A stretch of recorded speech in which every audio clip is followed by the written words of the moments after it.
नगरवासियों,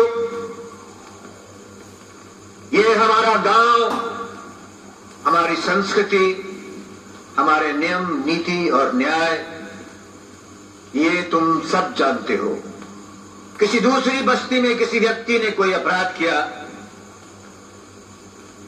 हमारे एक नगरवासी ने उस अपराधी को शरण दी।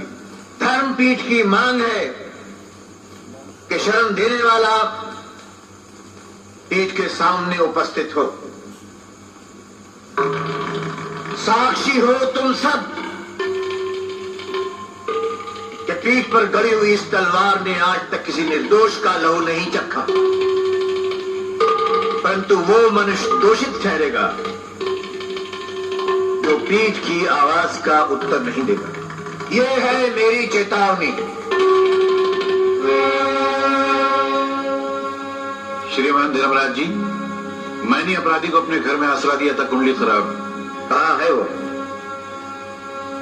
श्रीमान, मैं रामनाथ, मेरा ही नाम है। क्या अपराध किया तुमने?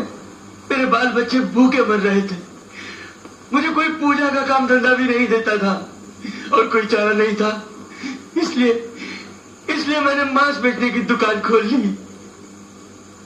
इतनी ऊंची जाति का ब्राह्मण होकर ये मांस बेचने लगा। एक हाथ में वेद, एक हाथ में कसाई की छुरी। तो यही अपराध है इसका? केवल यही नहीं, जब हमारे जाति के आदमी ने इसे समझाया बुझाया तो इसने उसको घायल कर दिया। नहीं श्रीमान, नहीं, मैंने जानबूझकर उस पर वार नहीं किया। ये सब लोग मेरे पीछे पड़ गए, मुझे धमकियां देने लगे, मारपीट पर उतर आए कि मैं अधर्मी हूँ। ब्राह्मण जाति में पैदा होकर मैं नीच धंधे में क्यों बढ़ गया? पंडित जी, बस यही बात है? श्रीमान जी, ये कोई छोटी सी बात है? महापाप है, महापाप। पंडित जी, तुम तो वेदों के उपासक हो। 4 वेद, महाभारत, उपनिषद, पुराणों का पूरा अभ्यास है तुम्हें। फिर से महान ज्ञानी होकर तुम अपनी आत्मा से छल क्यों करते हो? कब तक ये पुरानी जात पात की लकीर को तुम लोग पीटते चले जाओगे? क्या तुम लोगों को ये कभी विचार नहीं आया कि ये चारों ओर फैली हुई धरती पर रहने वाले लोगों की केवल एक ही जात है, मनुष्य जात। जिस जाति पर तुमको इतना अभिमान है, उस जाति ने क्या इसके या इसके परिवार के भोजन का कोई साधन किया?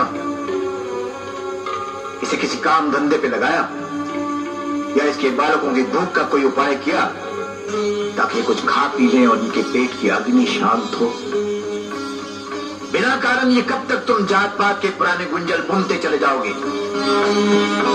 अगर तुम में दया दृष्टि है पंडित, तो इस निर्धन की निंदा नहीं करोगे, इसको रास्ता दिखाओगे, इसकी सहायता करोगे। धर्मराज जी, हमें क्षमा कर दीजिए। आपने हमारी आंखों का अंधकार दूर कर दिया। हम अपनी मूर्खता जान गए। आज से हम इसकी गरीबी बांटेंगे। रामनाथ, आओ हमारे साथ। तुम हमारी जाति से बाहर नहीं, तुम्हारी पीड़ा हमारी पीड़ा है। अति सुंदर, अति सुंदर। धर्मराज जी, आप जैसा बुद्धिमान कौन है? क्या न्याय है? जय हो, जय हो। चुप रहो शास्त्री।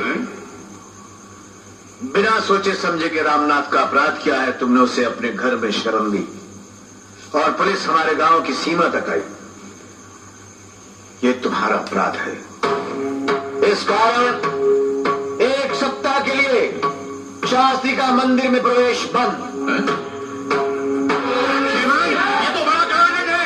कुंडली खराब की कारण है। श्रीमान, जय